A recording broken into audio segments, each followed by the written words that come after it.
నేటి పంచాంగం శీర్షికలో గణేష శారద గురుభ్యో నమ. 2026 సంవత్సరం మే నెల 7వ తారీఖు గురువారం. సంప్రదాయంలో చెప్పినట్లయితే స్వస్తి స్త్రీ చాంద్రమాన పరాభవనం సంవత్సరము, ఉత్తరాయణము, వసంత ఋతువు, వైశాఖ మాసం, కృష్ణపక్షం, పంచమి ఉదయం 6:45 వరకు ఉంది. తర్వాత షష్ఠి తిథి వచ్చింది.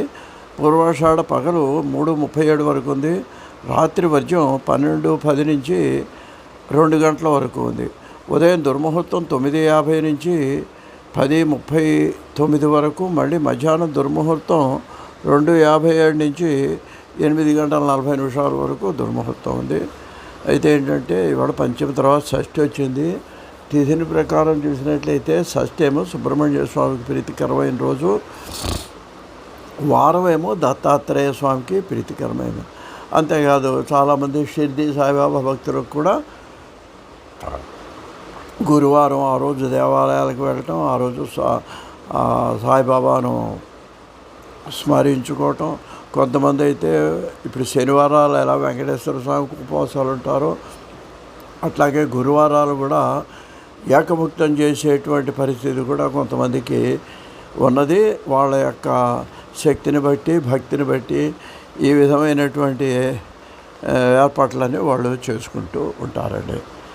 ఇక చూసుకున్నట్లయితే మరి ఈ రోజున మరి షష్ఠి కాబట్టి సుబ్రహ్మణ్య స్వామి ఆరాధన, ఎక్కడన్నా దగ్గరలో ఉంటే శివాలయాల్లో సుబ్రహ్మణ్య స్వామి విగ్రహాలు కూడా ఉంటాయి కాబట్టి ఆయన్ని స్మరించుకోవటం మంచిది.